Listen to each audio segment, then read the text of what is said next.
জামাই যদি নিজের কথা মতো না চলে বা নিজের পছন্দটাকে না বুঝে তখন কেমন লাগে বলেন? একটা মেয়ের জীবনে এটা মনে হয় সবচেয়ে বড় একটা অসহায়ের কারণ। আমার বেলাও ঠিক সেম অবস্থা। তো আসসালামু আলাইকুম, শুভ সকাল সবাইকে। আশা করি সবাই ভালো আছেন, আমরা আলহামদুলিল্লাহ ভালো আছি। তো সকালে খাওয়া দাওয়া শেষ করে এখানে সাব্বিয়ার বাবা হচ্ছে কালকে কিছু বাজার করে আনছিল, সেগুলো গুছগাছ করতেছি। আর আমার কথাটা শুনে অবাক হচ্ছেন তো আমি কথাটা কেন বললাম? আমি কালকে বলছি যে আমার না বাইরের কিছু খাবার খেতে মন চায়, তো সাবিয়ার বাবা কী করছে, আমার জন্য বিস্কুট কিনে আনছে। তো এই আর কি অবাক কাণ্ড।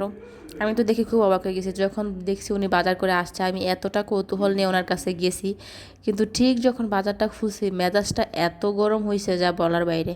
খুলে দেখি যে সেখানে ছিল ডিম, তারপর হচ্ছে কাঁচা বাজার, আর ছিল হচ্ছে বিস্কুট। তো আমি বললাম এটা কি বাইরের খাবার? বলে এখন এটা খাও, পর অন্য খাবার এনে দিব। তো আর কার কার জামাই এরকম করে অবশ্যই কিন্তু একটু কমেন্ট করে জানাবেন। তো আমার মনে হয় যে এটা হচ্ছে সবচেয়ে বড় খারাপ লাগার কারণ, কষ্টের কারণ, অসহায়ের কারণ একটা মেয়ের কাছে যখন স্বামী তার কথা শোনে না। আমার বেলা কিন্তু ঠিক সেম একটা অবস্থা হয়েছে। এই আর কি। তো আর কার কার বেলা এরকম হয় একটু বলবেন। তো এখানে হচ্ছে সব গোছগাছ করে আমি হচ্ছে সব কিছু আগে রেডি করে তারপর রান্না করতে যাই।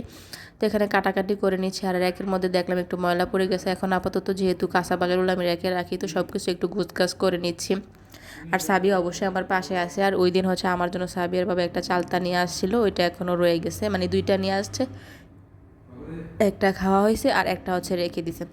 আর কি বলবো মা, আমার মানে কি কষ্টের কথা, পেঁয়াজের দাম এত বেশি, মাঝে মাঝে ইচ্ছা করে যে পেঁয়াজের বদলে যদি অন্য কোনো কিছু থাকতো সেটা খেতাম।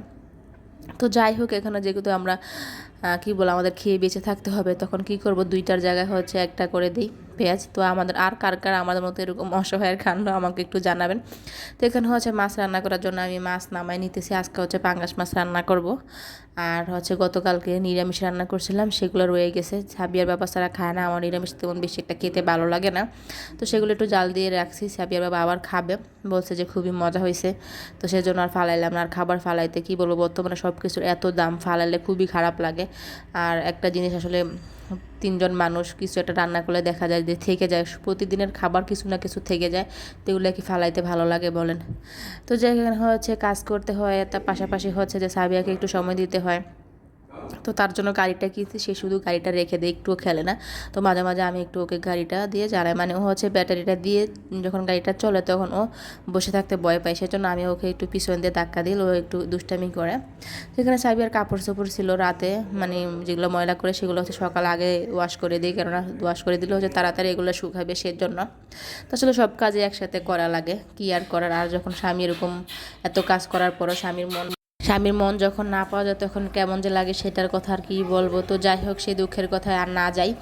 আর কি বলবো, যখন কিছু একটা খেতে মন চায় স্বামী কিন্তু অবশ্য নিয়ে যায়। তো আজকে এই ফাইজলামিটা কেন করছে, আসলে ওটা দুষ্টামি করে করছে সেটা আমি জানি, কেননা ও হচ্ছে আমাকে বলছে যে ফ্রি হলে আমাকে বাইরে নিয়ে যাবে। আর আমি সত্যি কথা বলতে সবসময় যে কোনো খাবার আসলে বাইরে গিয়ে খেতে খাওয়া মানে খাওয়ার মজাটাই আলাদা, একটু ঘুরবো ফিরবো। আর সাব্বিয়ার বাবা আসার পর আসলে তেমন বেশি একটা সময় দিতে পারতেছে না, মোটামুটি খালি একটু বাসার বাজারগুলো করে দিচ্ছে যেন আমি আর সাব্বিয়া চলতে পারি, এই আর কি। তো আসে যখন ডিউটি করে তখন আস্তে আস্তে অনেকটা রাত হয়ে যায়, তো আর ঘোরার সময় থাকে না। তো আমি বললাম যে একটা দিনে একটু সময় নাও, একটু যেন বাইরে ঘুরতে পারি। তো জানি না কবে হচ্ছে আমাকে বাইরে নেবে, আর সেই দিনটা কবে আসবে জানি না। তো ভাবতেছি কি বলবো, যেহেতু এই বছরটা শেষ, আর শেষ দিনে কিছু একটা আয়োজন অবশ্যই করব। আর আমাকে নাকি সারপ্রাইজ দিবে, কি সারপ্রাইজ দিবে জানি না।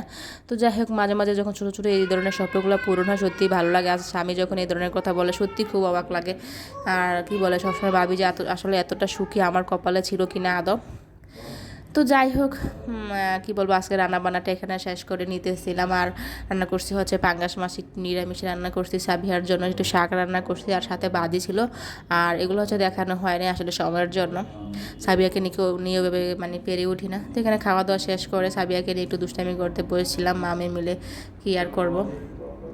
ও হচ্ছে কি বলে, দুষ্টামি ছাড়া থাকতেই পারে না। তো যাই হোক, আজকের ব্লগটি কেমন লাগলো সবাই অবশ্যই কমেন্ট করে জানাবেন। আল্লাহ।